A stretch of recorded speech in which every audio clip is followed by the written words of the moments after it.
Welcome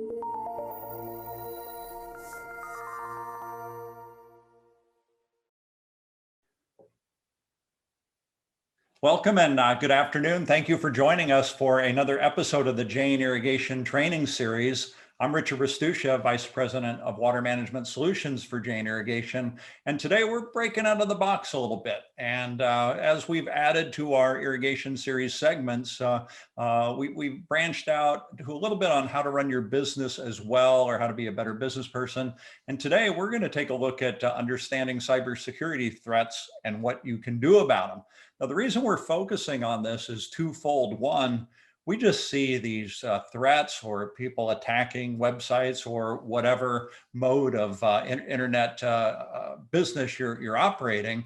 We're seeing this happen more and more. And in particular, we're starting to see major hits in the agricultural industry, which puts all of our customers on red alert. So we're going to talk today about why this is happening, how you can prevent it, and most importantly, what to do when you're hit, because it's not a matter of if, it's a matter of when. And taking us through this journey today is Nathan DeSutter. He is the CEO and owner of Compnology. Nathan, that business has been around 21 years now. You've done a great job building a business from, I'm going to guess, back in a time where we were using dial-up modems to get on the internet. So you've seen a lot of technology expansion over 21 years. You know, you work with Jane, and I know you've worked with AgriValley before Jane and AgriValley were together. And your company has a high reputation. I know everybody I talked to at Jane and AgriValley has said what a great job you and your company have done. I know it's really taken us to a high level of protection, as well as just competence in dealing with our various computer issues and challenges at Jane. So thank you very much for that. And thanks for joining us today. Great to be here, Richard. Appreciate that. Yeah, so the first thing I'm wondering about, right? So I live down here in San Diego, as you know. One of our Scripps Health got hit last week with ransomware. People weren't able to go to the hospital, the closest hospital, because of this. I mean, this is a pretty serious issue. We're reading about JBS yesterday and the meat packing and processing and what that's doing to that supply chain. Nathan, is this a few isolated incidents that the media is talking about, or is this are these real issues that are popping up all over? Yeah, great question. Let me go ahead and share my screen. We'll answer some of those questions. You mentioned that one about JBS, and I'll start with that one and kind of segue and answer the question. JBS, the largest meat manufacturing company out there, they had to shut down 13 facilities. They've taken 22,000 cattle a day, and they were hit with a cyber attack. Now, that cyber attack on JBS, while most of us on our Memorial Day weekend, we were probably camping or barbecuing or doing whatever, taking some time off. But on Sunday, the criminals decided to attack them, and they were down now for at least a couple days. And this just goes to show the scope of these attacks. To think that it could take down 13 processing facilities, that it could impact the whole supply chain, food supply chain. We're already under pressure from labor shortages, production constraints. The last thing we need is these cyber attacks, but they're very real. We see them in the news, Richard, but I'll tell you, they happen. We're seeing them on a weekly basis in some form within in the community of companies that we work with. But the risks are rising. And I'm going to show you another example just to kind of connect the dots there with Garmin. Maybe you guys saw this. This was last year, but here still within the ag, we use a lot of GPS related services. Garmin had their entire systems offline for 4 days. No emails, no phone calls, no communications, no files, totally dark, totally black. And the attackers had asked they put a $10 million ransom on their environment. Now, Garmin ended up paying a ransom for their attack. It wasn't released how much they paid. 10 million was asked. But, we think about our businesses then. These are not, one-off cases. These are happening all the time, as we'll discuss. But if your business was hit in the ag business we're going to focus on, and all agribusiness and related, what would be the impact of shutting down your facilities if there was a $10 million ransom requested? The impact is huge. And even if you could recover, your still operations are impacted significantly. So the risks, Richard, they're going up tremendously, especially in the last few years. We've seen 100% increase year by year. And then last year, we saw about a 300% increase in these attacks. And I wanted to focus on something about these attacks. We're going to talk about prevention today, but beyond prevention is an awareness, because all the security, all the prevention, all the technology in the world, it won't protect you against a determined attacker. And as we see in this statement here, most losses stem from socially engineered attacks. It doesn't have to be necessarily elegant or super involved, but 90% of them come from an email. And so the risks, they are huge. They're not isolated incidences, and we're seeing it increase significantly. I think that's a really important point too, for a couple of reasons. One, as you know, I actually changed the title of this after I titled it, and I talked about website security, and you told me, you're really missing, right? And I think a lot of people think this has to do with websites, but really the entry point is email or accounting software or some other form, right? It can be anywhere. And I think I really appreciated you pointing that out, and the reason for the title change, those who notice that. And then the other thing I'm seeing is that it seems to me, and maybe it's just serendipity, but it seems to me that agriculture is getting hit more in recent months than it has in recent years. Is that true, and is there a reason for it? Yeah, I absolutely agree from what we see. And that takes us into a good point that I wanted to highlight is why ag, why now? This insurance company, and there's many out there who've done studies about this, but what we're seeing is with IoT devices, smart farm technologies, a lot of businesses, they're using technologies to increase efficiencies. But what's happening too is they're exposing cyber threats, and they may or may not be aware of it. And so the profit that the criminals are reaping from ag supply or agribusiness is increasing dramatically. In fact, in the cybercrime market, the ag sector is seen as a valuable target. And why is that? It's because their attacks are working. We might think, oh, it's just the larger firms. They're perceived because they have the capacity to pay, so they're being targeted. But a lot of the smaller firms are being targeted too, because they're either early adoption in digitalizing their business. They're maybe less mature with their security stance. So in either case, the agribusiness is viewed as an easy pickings. And we've seen, specifically in the ag field, the rate of attacks go up tremendously in the last few years. So ag is a target. And I say ag, it's not just, necessarily a farm or agriculture, as far as whether you have cattle, whether you have crops, whether you're in irrigation, but all the connected vendors. So the insurance companies, the finance institutions, accounting firms, legal, all the different pieces that go to support the business, all of that in the supply chain is at a significant risk. And what I want to do, Richard, is I want to really take the audience here into what happens. I want you guys to see this, and I compare it to a building security. And what we want to do is we want you to kind of see what's going on with this. So just like in a physical security, in a physical building, there are entry points into your environment, right? Some are more easy than others. Some are more statistically prone to get attacked. And in your computer environment, in your network system, in the digital landscape, we have the same thing. We have entry points. Now, there's lots of different entry points into your environment where someone can compromise you. By far, the most common that we're going to focus on is these email attacks, and we're going to show you why that's so important. Let me debunk a myth.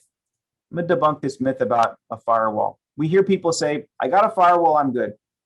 But a firewall is like bars on a window. and it will stop unwanted traffic or unwanted attacks. But in any business or home, what's to stop an attacker from walking in the front door in the middle of the day? No, nothing. So it's same thing in your firewall. You have to have open ports or open traffic to access the internet, to send email, to use applications. So your firewall has open ports in order for internet to work. So it's good that you have one, but it's not enough just because you have a firewall. And we're not going to dive into all the defense mechanisms, but what I want the audience to do here is go back to your IT department. And I'm sure you have all these defense systems in your environment, but talk to your IT people, your partner, your department, whoever you use, and ask them about these pieces, because all too often in cybersecurity, the simplest of things are missed. And you can go back and talk to them and reveal areas that can be improved upon. Nathan, I have a question here. One of the entry points that you mentioned is the the issue of the emails, right? And so, and it's simple, right? You just maybe it's simple. You attach something that says like, "Please see me attached order," and somebody's opening an attachment they shouldn't attach or shouldn't be reading or opening. How do we stop that? Well, that's a good question, Richard. Let me do this. Let me switch over here and walk you through how it happens. Because if you want to stop something, if you can reverse engineer it and know what's happening behind the scenes, you're more empowered to stop it, right? So what an attacker has to do is an attacker, and by the way, an attacker can be, doesn't have to be some elaborate state-sponsored group. You can go online right now and get a $50 do-it-yourself attack kit, and it's happening all the time out there. And you get either someone with a little bit of smarts or some bad morals, and they're utilizing these methods and they're making money. So what an attacker has to do is, first of all, they have to harvest your account. They have to harvest your email account. One of the most common ways they do that, Richard, is when we send emails, we all have the habit of putting, everybody and their cousin and their brother and the other company and vendor, and we put a whole bunch in the to and the CC field. Well, for one thing, the Can Spam Act, that's actually illegal at some point. The other thing is, though, once you do that, when one of those entities or businesses is compromised, they now have all those email addresses. So it's really easy to harvest email accounts. And all too often, we're just out there putting email addresses all over the place on these online forums. So we want to be really careful about where our company or personal or private email is used. So an attacker is going to harvest some email accounts. It's also why we want to blind copy when possible. The next thing they're going to do is they're going to set up like a Bitcoin account or some kind of cryptocurrency where they can receive funds from you for like a ransomware. And they're going to set up an infected web page. And we've probably all seen these. These are impersonated pages like PayPal, Adobe, Microsoft. And these are super easy to set up. You can get a free tool like Kali Linux, and you can create these impersonated websites. So they send you an email, and when you click on it, what happens is you come to a page like this. And here's where the attacker is going to harvest some logins. He's planted the seed, and now he's going to harvest it. I know this looks technical, but this is what it looks like on the backside. When a person is at a page like this, and what do? You put in your email address, you put in your password, it doesn't work. So you know what you do? You put in another password, and then you put in another one. And you know what the attacker is doing? They're harvesting all your logins that you use to all your accounts. And now you've just given them a whole stack of attack methods that they can use against you.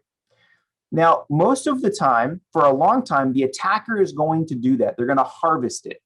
Then they're going to get access to your email. They're going to have what's called BEC, or business email compromise, where they're in your email and they're watching your traffic. They're going to send an email on your behalf to someone else. And what happens is this spreads. Then they decide the point where they want to attack. And so they're going to create like an attack payload. The attack payload usually will be ransomware. I know this looks cryptic, but again, Kali Linux, you can get a free tool to create a payload right now in a matter of minutes. So how do they pull the trigger? Well, it looks kind of like this. Now this company, Celco, was kind enough to allow us to use their example. But this is a real example that happened here with Jane. And, it might look obvious, but you'd be surprised at how many people won't catch who it's to. It looks like it came from the company legitimately, but they miss some of the obvious pieces, and they'll click on this preview document. And what will happen all too often once you click on it, is you'll get some kind of page like this. And again, you're going to put in a login in order to harvest your password. So the attack methods that they use, as you mentioned, email is going to be one of the most common. And this type of an email right here, this is the smoking gun on how hundreds of thousands or millions of dollars can be lost from a compromise. It's pretty powerful. Yeah, thank you for sharing that, because I think what happens is we all get focused on what we're doing. We're plowing through our day. We're focused on what job needs to be done, and we forget that these people are out there and trying this. And sure enough, I mean, yeah, I'm the guy who's trying multiple. What was my password? Is this it? It'd be an easy harvest, right? This is real common, I think. Yep. And so what we want to do is drill into that just a little bit more about what's commonly used here called typo squatting. You might say, what in the world is that? This is a real case scenario. Now, I've hidden the other correspondence here, but I want to focus in on something. This is a tactic that we're seeing now on a weekly basis, especially in all ag-related businesses. Now, this is not an attack against Jane's USA. It's an attack against another organization within the supply chain that was targeted with BEC, or business email compromise. And I want to ask you a question, and for everybody out there, how would you know if somebody was in your email right now? If they had your username and your password, and they were able to go in and read and monitor every email you had, how would you know? I don't think I would, unless they were sending emails, right? And then I would see sent emails, and that would be my only indication. It would be an IOC, an indicator of compromise. And generally speaking, we wouldn't, right? So in this case, the company that was being attacked, the attacker created an impersonated domain. And if you look closely, you'll see it. If you look at the spelling of the website, it's Jane's, and look at, they flipped the USA. They put UAS. Now, at a first glance, no one's going to catch that. But what they did, and they even impersonated the signature of Jane. Total impersonation here. In fact, this particular case, we contacted the FBI. We had them involved in shutting down this attack. But attached was ACH instructions. You see, the attacker had been reading the whole email chain. They knew who was the payee, who was the amount that was being paid, the vendor, the transactions. And so they watch this email chain, and then they slip in one of these altered ACH instruction forms. And when you're just going through the day, and the accounting department's doing these all day, every day, if you don't catch it, they're just going to update that and send that out. And so this is a super common way, besides ransomware, that businesses are losing money. I do want to take this moment to remind everybody about what the FBI has. It's called a financial kill chain. It's a lot more deep topic we can cover. But if you are a victim of ACH, of wire transfer fraud, if it can be caught within hours, 24 hours, it goes down tremendously after 48 and 72. There is a strong chance that the transaction can be halted or cut. Timing is of the essence if you're ever a victim of an ACH transfer. So there's a big one that we're seeing, Richard, this typo squatting. Yeah, now, It's just shocking when you see that too, because it's so easy to miss. And I do want to remind everybody that we do have the chat and the Q&A open. So if you have questions for Nathan that you want to ask, put them in there, and I'll be sure to transfer him to him during the broadcast here. Great, great. And Richard, we use this term hack from farm to table, or from seed seller to supermarket.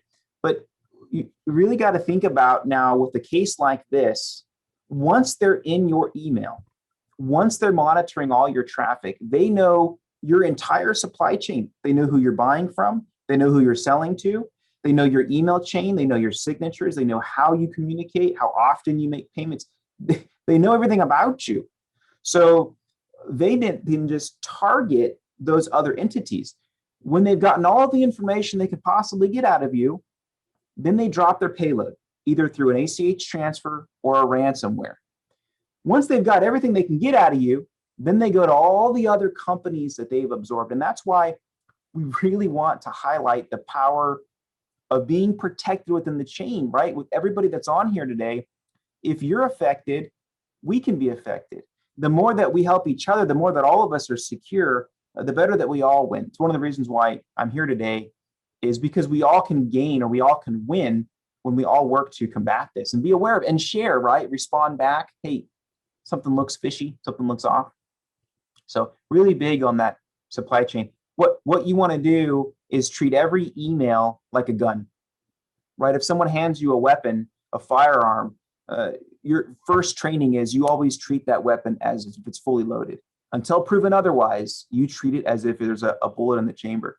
You got to treat these emails the same way. And when you look at this one, it should be a good example of that same fact. You have to treat it like it's loaded. Until proven otherwise, you have to treat it as if it's suspicious. Otherwise, within just a one quick wrong click, you can see the impact from clicking on it.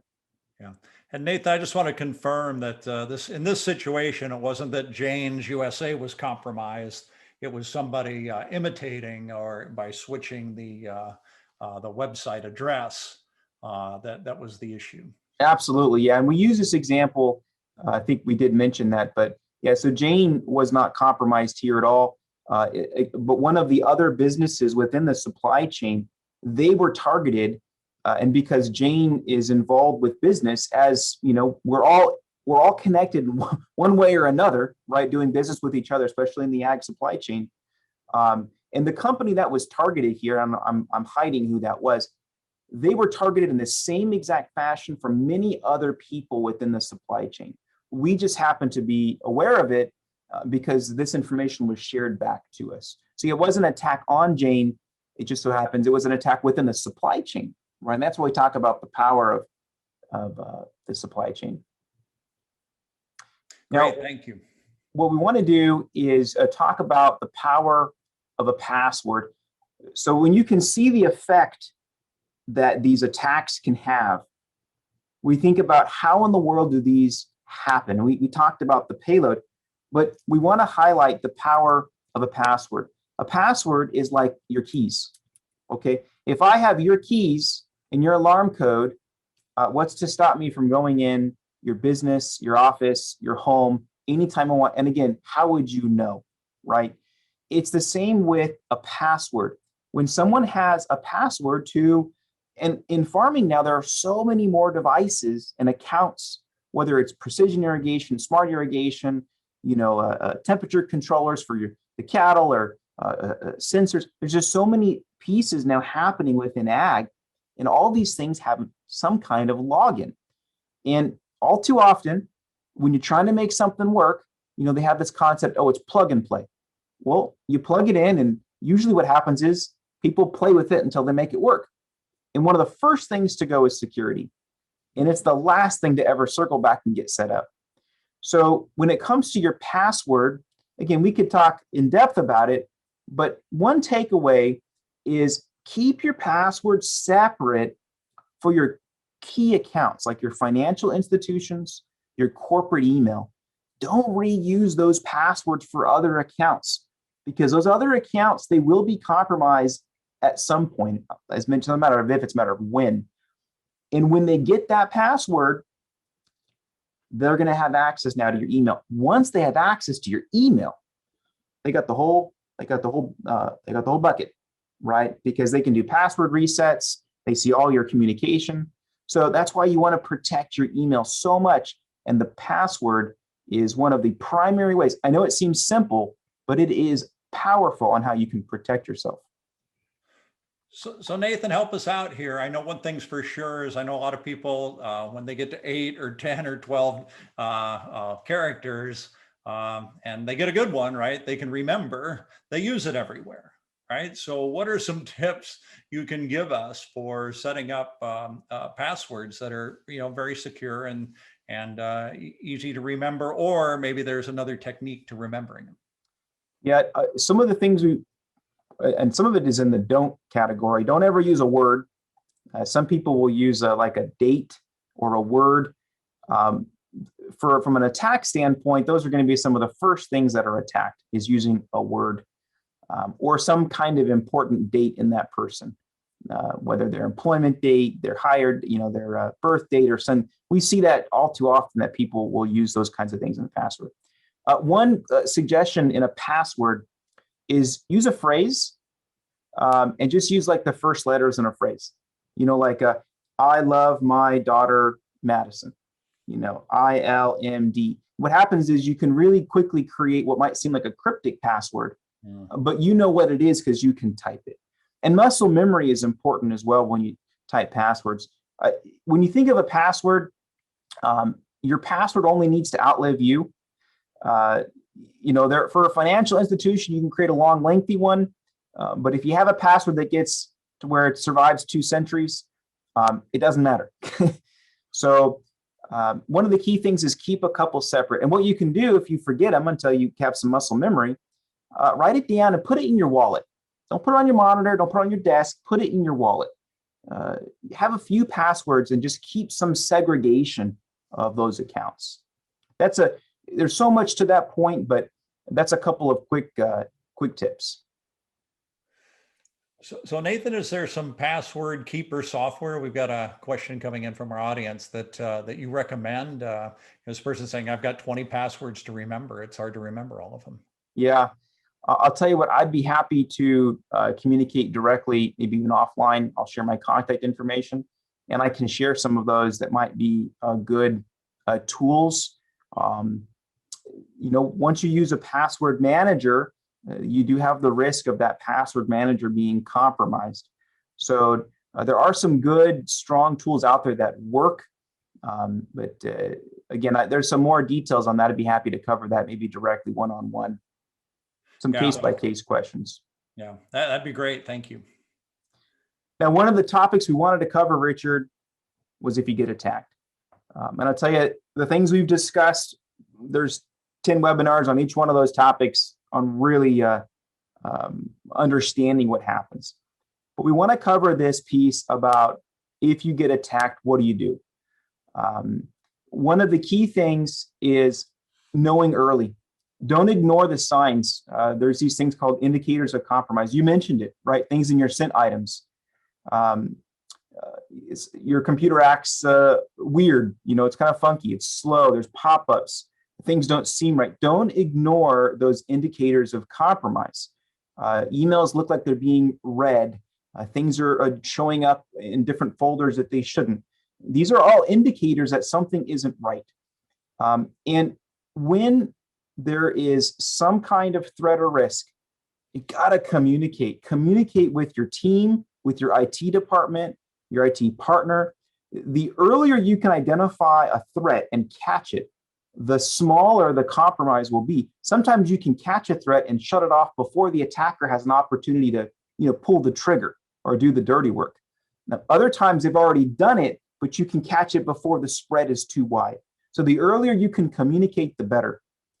Now, let's say you're attacked. Someone's in your account. You can clearly see you're in the middle of an attack. The first thing you want to do is isolate it.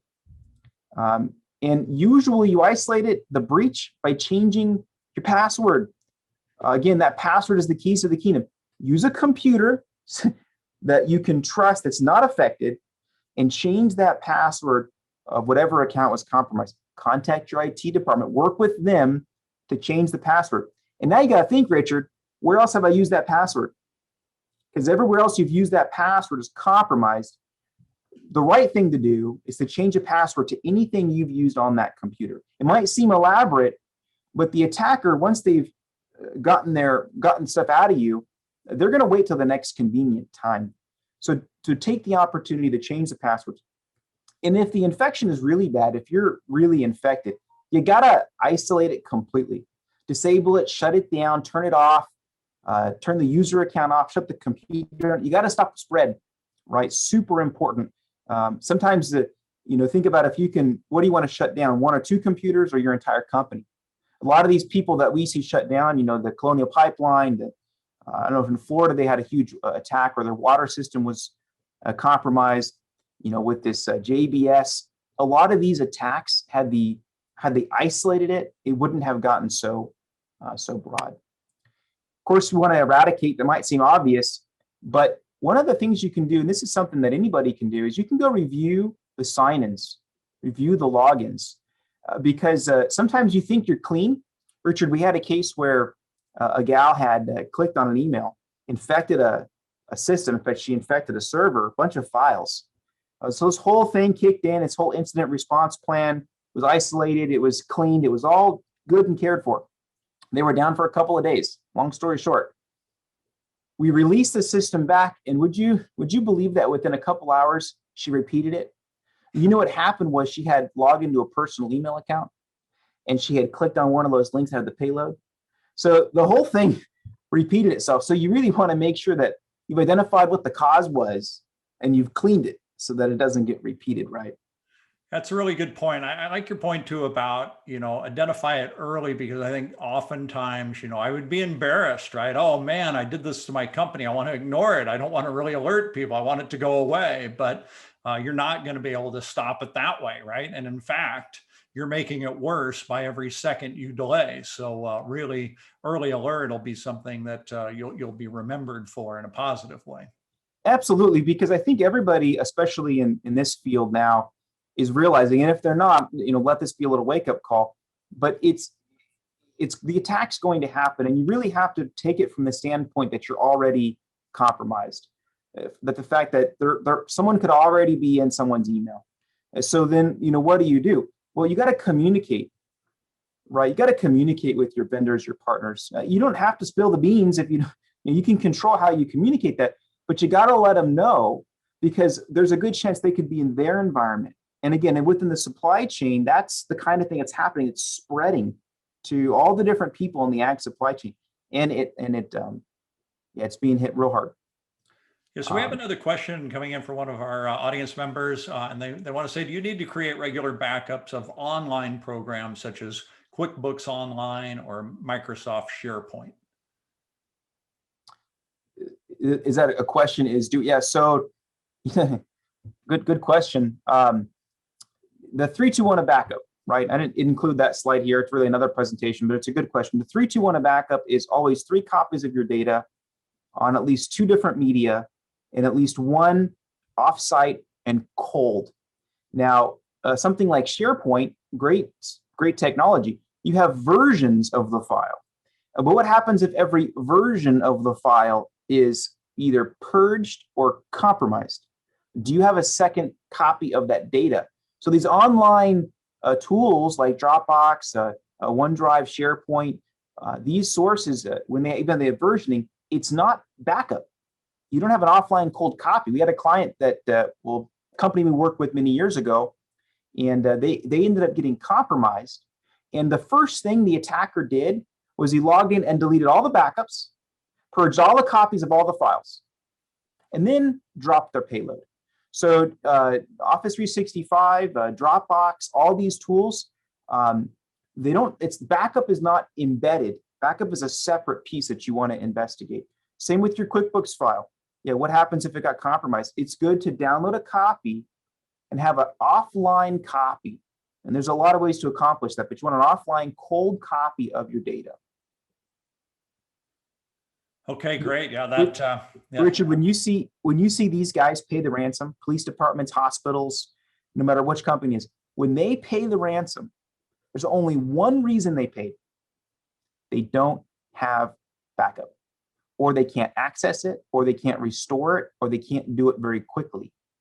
If they had their data, if they had a good backup of their system, they wouldn't have to pay the ransom.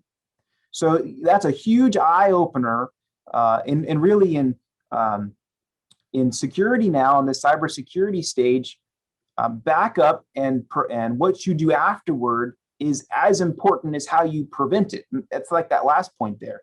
Okay, what lessons did we learn from getting attacked? How can we prevent it? And how can we be prepared? And one of the best ways of being prepared is having a good contingency plan, right? Now, kind of our last couple of pieces, we wanted to share this no-cost initiative. So what we wanted to do is give the audience some tools right now that they probably have at their disposal that they may not realize it. And I struggled because I had hundreds of items. I just picked 6 that I think are the most powerful. We talked about the passwords. This is a no-cost piece right now. I will tell you that I've seen more attacks than I can count. And had there been a separation of passwords on key accounts, your financial institution, your corporate email, your corporate computer, your personal email, had those passwords been separate, either the compromise wouldn't have happened or it wouldn't have been near as bad. This number 2, external sender warning. Richard, right now, if you have an Exchange server or an Office 365 on a lot of email platforms, you can turn this on for free. Have you ever seen that? You've corresponded with somebody and they have this little tag and it says this email is external.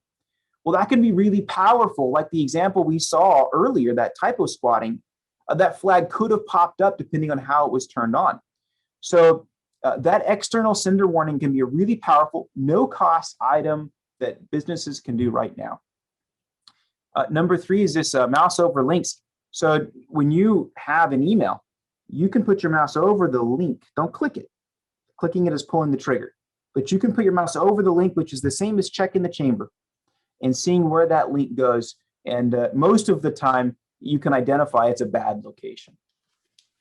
This point number 4 about your antivirus and your operating system updates, it might seem like a trivial item, but we can't cut corners, Richard.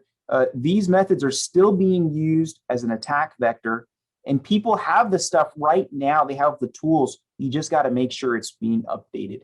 And just by doing that, you increase your stance. Right now, if you have a Gmail account, you can go to Gmail and go to your security settings, and they have this really neat little tool that you can walk through to check your security. It'll check all the places that people have logged in. It'll say, hey, Richard, you logged in from Texas yesterday and from New York this morning. Do you trust those? You go, well, no, that's not me, right? So again, how would you know if someone's in your email? Well, you have the ability right now on a lot of your email tools to review your sign-in activity. I'd encourage everyone right now, go log in and look at your sign-in activity and see if you trust it. Hope maybe your IT department's doing that now. You could talk to them about that. And this last one, Richard, if there was one thing right now that everybody could do that would significantly improve security, it would be with multi-factor authentication. And this MFA or 2FA, we've probably seen that. It started with banks. You sign in and they text you a code. And it's a little bit of an inconvenience, but that one element will substantially increase your security. The thing about security that's happening right now is the risks, the threats are going up. So if we stay what's this called status quo, we're actually creating a gap and our risk is going up tremendously. And that although 2-factor on anything can be compromised, if you do multi-factor authentication, it's usually free on most tools, you significantly increase your security stance. And that's what we talk about beyond prevention. You have to assume that you're breached in some location. And so these are some no-cost initiatives right now that everybody can take advantage of. And this is my last example, Richard. I think we talked about it, but this one hits home. Not everyone may be from the Central California area, but we talked about how do we know this stuff's really happening. I'm not going to name the company, but I'll tell you that probably a lot of you know them. This company, the attacker, started out with a $36,000 vendor wire transfer fraud. We talked about how that happens. They were successful. So they went to the next step of a $700,000 wire transfer. They were successful in that. And one of these mechanisms was typo squatting. One was a business email compromise. We talked about it. One was they knew the password. We talked about all the things that could have prevented this. And this last one is they had this logistics company. They owed $500,000. They were able to slide in an email chain in the middle of a conversation, impersonate the trucking company, and receive the funds. So this ag company lost over $1 million in this cyber attack. All of it was prevented relatively easily. This wasn't in the news, and most of these are not in the news, but I'll tell you that we are seeing them really at an alarming rate. That's kind of why we wanted to share this topic with you as well. Yeah, so I'm curious, when you pay the ransom, are you, I mean, I'd be worried I'd pay the ransom, right? I mean, and I wouldn't get the key or whatever I needed to get my data back.